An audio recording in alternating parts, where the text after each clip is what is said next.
வணக்கம். இன்றைய முக்கிய செய்திகள்.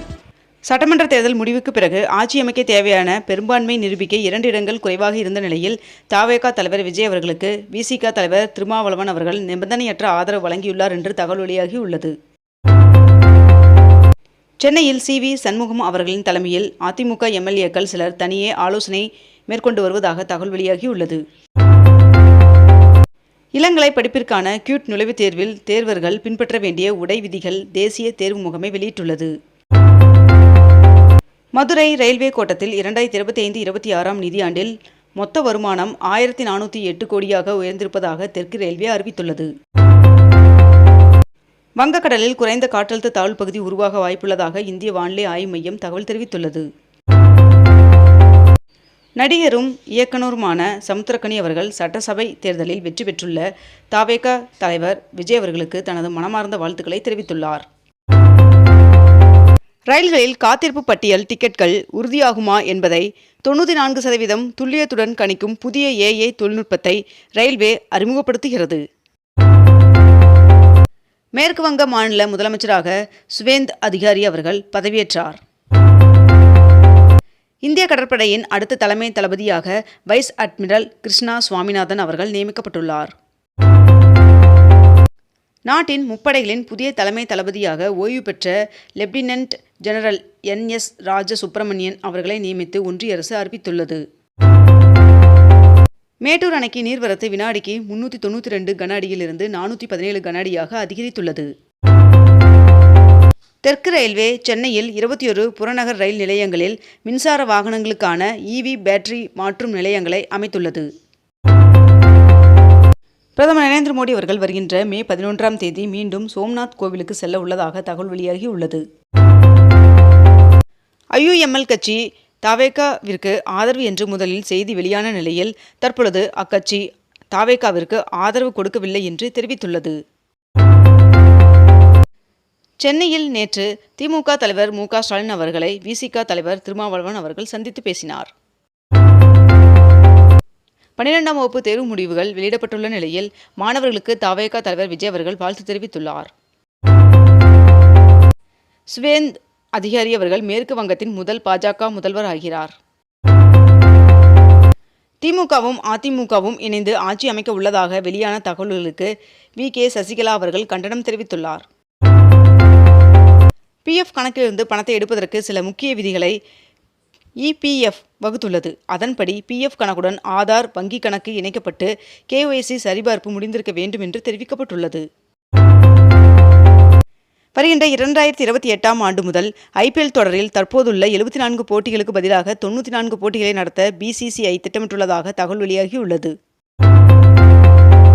தவேக தலைவர் விஜய் அவர்கள் தமக்கு ஆதரவு அளித்த கூட்டணி கட்சி தலைவர்களை நேரில் சந்தித்து நேற்று நன்றி தெரிவித்தார். தேனி மாவட்டத்துக்கு வருகின்ற மே 15 வீரபாண்டி மாரியம்மன் சுவாமி கோவிலின் திருவிழாவையொட்டி வருகின்ற 15 உள்ளூர் விடுமுறை அறிவிக்கப்படுவதாக அம்மாவட்ட ஆட்சியர் தெரிவித்துள்ளார்.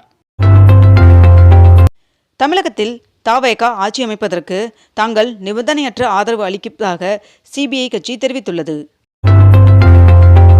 தமிழகத்தில் இன்று நீலகிரி, கோவை, ஈரோடு, திருப்பூர், தேனி, திண்டுக்கல், மதுரை, திருவாரூர், நாகப்பட்டினம், மயிலாடுதுறை, விருதுநகர், தென்காசி, கன்னியாகுமரி மற்றும் திருநெல்வேலி ஆகிய மாவட்டங்களில் ஒரு சில இடங்களில் கனமழை பெய்ய வாய்ப்புள்ளதாக வானிலை மையம் தகவல் தெரிவித்துள்ளது. இன்று 12ஆம் வகுப்பு தேர்வு முடிவுகள் வெளியான நிலையில் 2639 பள்ளிகளில் 100% தேர்ச்சி பெற்றுள்ளதாக தகவல் வெளியாகியுள்ளது. 12ஆம் வகுப்பு தற்காலிக மதிப்பெண் சான்றிதழை மே 13 முதல் பெறலாம் என்று பள்ளி கல்வித்துறை தெரிவித்துள்ளது. நடந்து முடிந்த தேர்தலில் திருப்பத்தூர் தொகுதியில் ஒரு வாக்கு வித்தியாசத்தில் தோல்வியடைந்த திமுக வேட்பாளரும் முன்னாள் அமைச்சருமான பெரிய கருப்பன் அவர்கள் மறுவாக்கு எண்ணிக்கை கோரி உச்சநீதிமன்றத்தில் முறையீடு செய்துள்ளார்.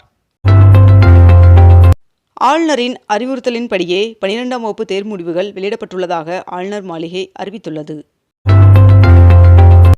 இன்று தமிழகத்தில் 12ஆம் வகுப்பு தேர்வு முடிவுகள் வெளியானது. இந்நிலையில் 12ஆம் வகுப்பு தேர்ச்சி விகிதம் அதிகரித்துள்ளது என்பது மகிழ்ச்சியை அளிக்கிறது என்று அன்பில் மகேஷ் அவர்கள் தெரிவித்துள்ளார்.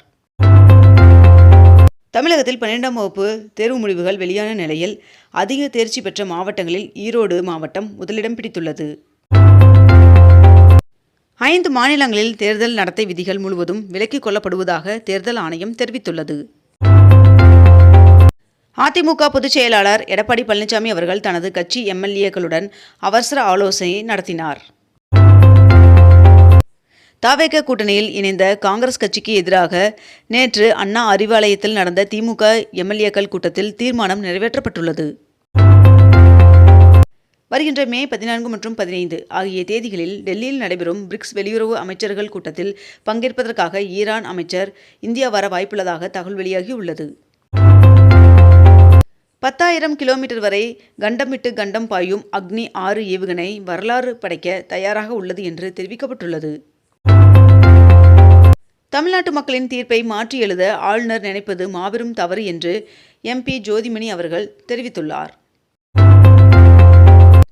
தமிழகத்தில் 234 தொகுதிகளில் வெற்றி பெற்றவர்களின் பட்டியலை கவர்னரிடம் தமிழக தலைமை தேர்தல் அதிகாரி வழங்கினார். மேற்கு வங்கத்தில் மம்தா பானர்ஜி அவர்கள் முதலமைச்சர் பதவியை ராஜினாமா செய்ய மாட்டேன் என்று கூறிய நிலையில் மேற்கு வங்க அரசவையை ஆளுநர் RN ரவி அவர்கள் கலைத்து நடவடிக்கை மேற்கொண்டுள்ளார். அசாமில் வருகின்ற 12ஆம் தேதி புதிய அரசு பதவியேற்க உள்ளதாக தகவல் வெளியாகியுள்ளது.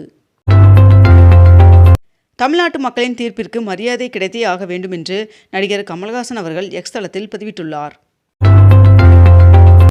சென்னை சென்ட்ரல் ரயில்வே ஸ்டேஷனில் 223 அதிநவீன கேமராக்கள் பொருத்தும் பணி நடைபெற்று வருவதாக தெரிவிக்கப்பட்டுள்ளது. தவேக ஆட்சி அமைக்க இடையூறாக இருக்க மாட்டோம் என திமுக தலைவர் மு க ஸ்டாலின் அவர்கள் அறிவித்தது பாராட்டத்தக்கது என்று மதிமுக பொதுச் செயலாளர் வைகோ அவர்கள் தெரிவித்துள்ளார்.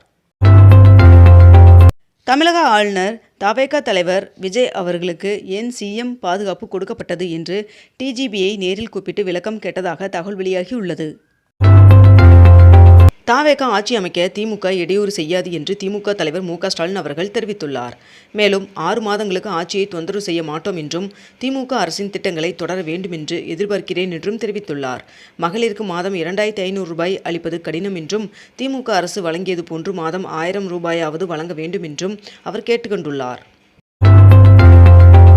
ஊட்டியில் 138வது நாய்கள் கண்காட்சி இன்று தொடங்கி 3 நாட்கள் ஊட்டியில் உள்ள அரசு கலை கல்லூரி மைதானத்தில் நடைபெற உள்ளது.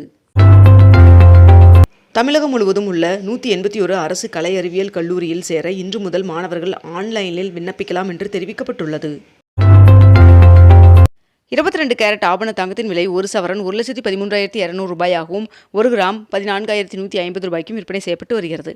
இதனை அடுத்து 1 கிராம் வெள்ளியின் விலை கிராமிற்கு 5 ரூபாய் அதிகரித்து 1 கிராம் வெள்ளி 280 ரூபாய்க்கு விற்பனை செய்யப்பட்டு வருகிறது.